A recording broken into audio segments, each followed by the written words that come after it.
বিসমিল্লাহির রহমানির রহিম। আমাদের অনলাইন শিক্ষা কার্যক্রমে আমরা মাধ্যমিক শ্রেণীর রসায়ন বিজ্ঞান এর রাসায়নিক বন্ধন অধ্যায়টি নিয়ে আলোচনা করছি। পূর্বের ক্লাসের ধারাবাহিকতায় আমরা এখন রাসায়নিক বন্ধন সৃষ্টির কারণ এবং এই বন্ধনটি নিয়ে প্রয়োজনীয় যে আলোচনা আমরা ইনশাল্লাহ করব। আমরা পূর্বের ক্লাসেই পড়েছি নিষ্ক্রিয় মৌলগুলো নিষ্ক্রিয়তার কারণ কি, এবং এই নিষ্ক্রিয় মৌল নিয়ে যে রাসায়নিক বন্ধনের ক্ষেত্রে নিষ্ক্রিয় মৌলের ইলেকট্রন বিন্যাস এবং তার স্থিতিশীলতা কি আমাদের সাহায্য করে সেই বিষয়টি নিয়ে আমরা আলোচনা ইনশাল্লাহ করেছি, এবং সেই আলোচনার সারমর্মতেও কিন্তু আমাদের এই রাসায়নিক বন্ধন সৃষ্টির মূল কারণটি কিন্তু উল্লেখ ছিল। তা আমি সেই দিকেই তোমাদের দৃষ্টি আকর্ষণ করছি যে আমরা জানি যে প্রত্যেকটা মৌল কেন রাসায়নিক বিক্রিয়ায় অংশগ্রহণ করে। তার একটি কারণ হলো তারা তাদের নিকটস্থ নিষ্ক্রিয় মৌলের মতো ইলেকট্রন বিন্যাস অর্জন করতে চায়। তো তাহলে আমরা কিন্তু একটার উত্তর পেয়ে গেছি, সেটি হলো কেন রাসায়নিক বিক্রিয়ায় তারা অংশগ্রহণ করে। এই অংশগ্রহণ করার তাদের মূল কারণ হলো তারা তাদের নিকটস্থ নিষ্ক্রিয় মৌলের মতো ইলেকট্রন বিন্যাস অর্জন করতে চাওয়া। এই ইলেকট্রন বিন্যাসটা নিকটস্থ নিষ্ক্রিয় মৌলের মতো হওয়ার জন্য তাদের সামনে তিনটি রাস্তা আছে। 1 নম্বর রাস্তা হলো ইলেকট্রন গ্রহণ করা, 2 নম্বর রাস্তা হলো ইলেকট্রন বর্জন করা, 3 নম্বর রাস্তা হলো ইলেকট্রন ভাগাভাগি করা, যেটাকে আমরা বলি শেয়ার করা। এই তিনটি উপায়ে কিন্তু তারা এই কাজটি করে থাকে, এবং এর মাধ্যমে তারা দুইটা অপশন লাভ করে। একটি হলো হয় অষ্টকের নিয়ম মানে, আর না হলে তারা 2 এর নিয়ম মানে। আশা করি তোমাদের অষ্টক আর 2 এর নিয়মটি মনে আছে। যদি কেউ এই পড়াগুলো ভালোভাবে প্র্যাকটিস না করে থাকো, পূর্বের পড়াগুলো আবারও ভালোভাবে দেখবা, তাহলে এই বিষয়গুলো তোমাদের পরিপূর্ণরূপে বুঝতে পারবা। আমি এখানে একটা উদাহরণে আসতেছি যে প্রত্যেকটি মৌল কেন রাসায়নিক বিক্রিয়ায় অংশগ্রহণ করে বা করতে চায়। আসলে আমরা উদাহরণ হিসেবে 2টি মৌলকে একটু বাছাই করে নেই। একটি হলো সোডিয়াম। আমি এগুলো লেখা মাত্রই আমার বিশ্বাস তোমরা বলবা স্যার এগুলো আলোচনা হয়েছে, কিন্তু মুশকিল ওইটাই যে তোমরা ওই আলোচনাগুলো মনে না রাখার জন্য এই প্রবলেমগুলো বারবার হচ্ছে। 2, 8 এবং হলো 1।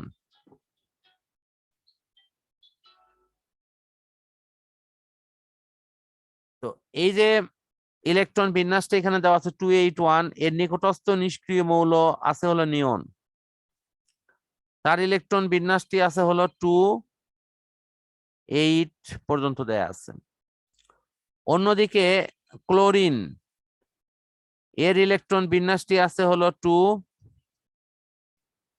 8, 7 এইভাবে বিন্যাসটা আছে। অন্যদিকে তোমার আর্গন, এটার ইলেকট্রন বিন্যাস আছে হলো তোমার 2, 8, 8। এখন ক্লোরিন তার নিকটস্থ নিষ্ক্রিয় মৌল হলো আর্গনের, অর্থাৎ ক্লোরিনের রোল হলো 17 আর আর্গনের রোল হলো 18। তোমাদের কিন্তু আমি একটা পরামর্শ দিয়েছিলাম, আসলে আমার মনে হয় এটা মুখস্থই নেওয়া দরকার, ওই কথাটি ওর মধ্যে না রাখে সামনের দিন তোমরা এই যে নিষ্ক্রিয় মৌলগুলোর নাম এবং তাদের নম্বরগুলো মুখস্থ দিবা। সামনের দিন নিষ্ক্রিয় মৌল হিসেবে আছে হিলিয়াম আছে, তারপরে নিয়ন আছে, 18 নম্বর গ্রুপ, দেখো ভালো করে পর্যায় সারণীতে 18 নম্বর গ্রুপের মৌলগুলো সামনের দিন মুখস্থ দিবা, যে তাদের কার কত পারমাণবিক সংখ্যা এবং তাদের নাম কি কি। ওই একটা ঘর মুখস্থ করতে পারবে না সবাই? হ্যাঁ স্যার, ইনশাআল্লাহ। আচ্ছা ঠিক আছে, ইনশাল্লাহ করবা, এবং এটা বাসায় একটু কয়েকবার করে লেখালেখি করো। তো এই আর্গনের হলো 18, 18 মানে হলো 2, 8, 8 এরকম ইলেকট্রন বিন্যাস হবে। আর নিয়নের ইলেকট্রন বিন্যাসটা হলো 2, 8, অর্থাৎ আমি যদি একটু ভাগ করে দেখাই, নিষ্ক্রিয় মৌলগুলো হলো এরা এই আকৃতিতে আছে, আর এরা এই দুটো হলো নিষ্ক্রিয় মৌল। এখন সোডিয়াম তাকাচ্ছে নিয়নের দিকে, কেন? সোডিয়ামের রোল হলো 10, 11, আর নিয়নের রোল হলো তোমার কত? 10। তাহলে সোডিয়ামের নিকটবর্তী মৌল হলো নিয়ন। এই কথাটির মানে কি বুঝতে পারছো সবাই? সোডিয়ামের রোল নম্বর হলো 11 আর নিয়নের রোল নম্বর হলো 10, এটার মানে কি বুঝছো? একটু সবাইকে জিজ্ঞাসা করি এটা। হ্যাঁ স্যার। অন্যরা বলো তো, শিমু, কুলসুম, তোমরা কি বুঝছো এই রোল নম্বর মানে বুঝছো কি? হ্যাঁ স্যার। কি এটা মানে কি? এই যে রোল নম্বর যে বলছি, এটার মানে কি? নিকটবর্তী অবস্থান। না, তাহলে তুমিও বোঝোনি। আর কেউ বলতে পারবা এই যে রোল নম্বরটা এটা কি আসলে? আমার আগের দিকের পড়াগুলো তোমরা ম্যাক্সিমামই বাসায় পড়োনি। তোমরা পর্যায় সারণীর চার্টটা বের করো, বের করে দেখো সিরিয়ালে 10 নম্বরে আছে হলো নিয়ন, আর 11 নম্বরে আছে হলো সোডিয়াম। সবাই একটু দেখে নাও। হ্যাঁ স্যার। দেখছো কি? এই যে 11 নম্বর মৌল হলো সোডিয়াম, আর 10 নম্বর মৌল হলো কি? নিয়ন। 18 নম্বর মৌল দেখো লেখা আছে আর্গন, আর 17 নম্বর মৌল হলো তোমার কি? ক্লোরিন। খুঁজে পাইছো ওখানে নম্বর? হ্যাঁ স্যার। এটার নাম হলো হ্যাঁ, স্যার। পারমাণবিক সংখ্যা। দেখো, আগের পড়াগুলো ক্লিয়ার না থাকলে পরের দিকে এগোনো যায় না, বুঝছো? এটা একটা মূল সমস্যা, পারমাণবিক সংখ্যা এটা। তো কাজে আমি তোমাদের সবার প্রতি আহ্বান রাখবো, তোমরা এইটা একটু না ভালো করে দেখো। আমাদের তো বেশি মৌল দেখা লাগবে না। এই যে আমি মাত্র 21টে মৌল তোমাদের পড়াচ্ছি, মনে করে দেখো, তোমরা গুনে দেখো, এই যে চার্টে যে মৌল আছে মনে হয় 21 থেকে 22টে মৌল হবে।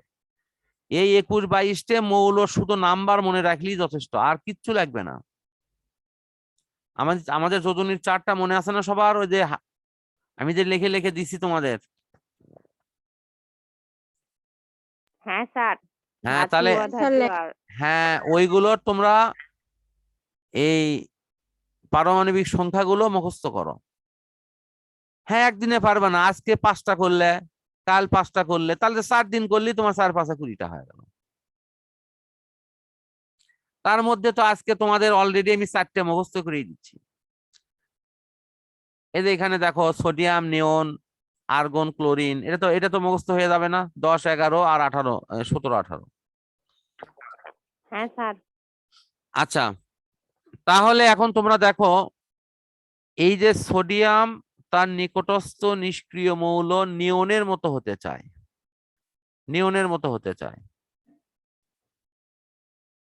অন্যদিকে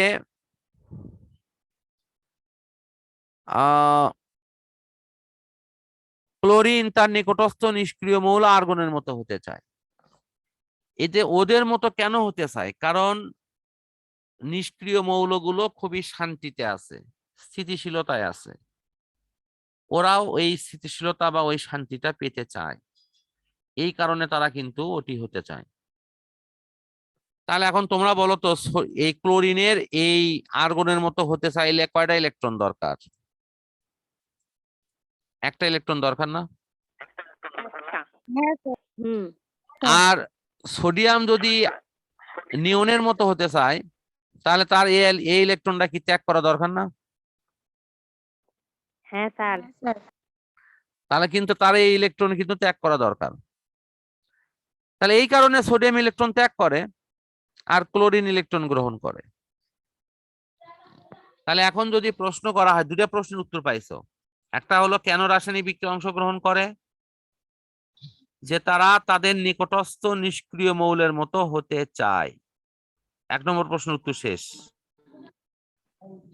2 নম্বর হলো কেন বিক্রিয়ায় তারা ইলেকট্রন ত্যাগ করে অথবা গ্রহণ করে, সেটারও উত্তর কিন্তু ওটাই। তারা তাদের নিকটস্থ নিষ্ক্রিয় মৌলের মতো ইলেকট্রন বিন্যাস অর্জন করতে গিয়ে কেউ ইলেকট্রন ত্যাগ করতে বাধ্য হয়, আবার কারো জন্য ইলেকট্রন গ্রহণ করতে বাধ্য হয়। কেন? এখানে সোডিয়াম দেখো তো, সোডিয়াম নিয়নের মতো হতে চাইলে তার কি ইলেকট্রন ত্যাগ করা ছাড়া কোনো উপায় আছে বলো তো? আছে কোনো উপায়? ওর ত্যাগ করা ছাড়া ওই একটা ইলেকট্রন ত্যাগ করাই লাগবে, না হলে তো সে নিয়নের মতো হতে পারবে না। এই যে দুটের পার্থক্য কি তোমরা চোখের সামনে দেখতে পাচ্ছ না? কারণ তোমরা নিজেরা দেখো নাকি, এই একটা ইলেকট্রন না থাকলে তো সোডিয়াম আর নিয়ন সব এক হয়ে গেল। হ্যাঁ স্যার। সুতরাং সোডিয়াম কেন ইলেকট্রন ত্যাগ করে, তার কারণ হলো তা সে নিয়নের মতো হতে চায়। ক্লোরিনের ইলেকট্রন আছে সর্বশেষ কক্ষপথে 7টা, দেখো ভালো করে এটা, এখানে ইলেকট্রন আছে 7টা, সে 8টা ইলেকট্রন অর্জন করার জন্য তার ওই একটা ইলেকট্রন গ্রহণ করা ছাড়া কোনো উপায় আছে? না সবাই কি স্যার। বুঝতে পারছো আমার কথা? হ্যাঁ স্যার। হ্যাঁ স্যার। তাহলে আমি এতক্ষণ ধরে যা পড়ালাম সেটা সারমর্ম বলে দিচ্ছি। 1 নম্বর প্রশ্ন হলো, কেন মৌলগুলো রাসায়নিক বিক্রিয়ায় অংশগ্রহণ করে বা করতে চায়? তার উত্তর হলো, প্রত্যেকেই তারা তাদের নিকটস্থ নিষ্ক্রিয় মৌলের মতো ইলেকট্রন বিন্যাস অর্জন করতে চায়। 2 নম্বর, তারা কেন ইলেকট্রন ত্যাগ করে বা গ্রহণ করে? সেটারও উত্তর হলো ওটাই, যে তারা তাদের নিকটস্থ নিষ্ক্রিয় মৌলের মতো ইলেকট্রন বিন্যাস অর্জন করতে চায়। এটি চাইতে গিয়ে সাধারণত ধাতব মৌলগুলো ইলেকট্রন ত্যাগ করে আর অধাতুর মৌলগুলো ইলেকট্রন গ্রহণ করে। আশা করি এটা সবাই ক্লিয়ার বুঝতে পারছো। হ্যাঁ স্যার। হ্যাঁ স্যার। তাহলে আমাদের এটা কিন্তু সম্পূর্ণ কমপ্লিট, এই অংশটা এটা কিন্তু সম্পূর্ণ ওকে। এখন আমরা লাস্ট আজকের পড়া হলো ক্যাটায়ন এবং অ্যানায়ন। এটা আমাদের অলরেডি পড়া হচ্ছে, আমি এই জন্য আমি পড়াটা লাস্ট কথা বলতেছি। এই যে আমি এখানে যে বললাম সোডিয়াম ইলেকট্রন ত্যাগ করবে, কারণ সোডিয়ামের ইলেকট্রন ত্যাগ করা ছাড়া কোনো উপায় নেই। তাহলে সোডিয়াম যদি ইলেকট্রন ত্যাগ করে, একটা ইলেকট্রন যদি সে ত্যাগ করে, তাহলে সোডিয়াম কি প্লাস হয়ে যাবে না? হ্যাঁ স্যার। সোডিয়াম তখন কি হবে? প্লাস। আর এই ক্লোরিন যদি একটা ইলেকট্রন গ্রহণ করে, যেটা আর একটা ইলেকট্রন গ্রহণ না করা পর্যন্ত কিন্তু ও কিন্তু 8টা ইলেকট্রন অর্জন করতে পারবে না। তাহলে ক্লোরিন একটা ইলেকট্রন গ্রহণ করলো, তাহলে ক্লোরিন হলো কি? মাইনাস। তাহলে এই মাইনাস আয়নের নাম হলো অ্যানায়ন। এটার নাম কি? অ্যানায়ন। আর এই প্লাস আয়নের নাম হলো ক্যাটায়ন।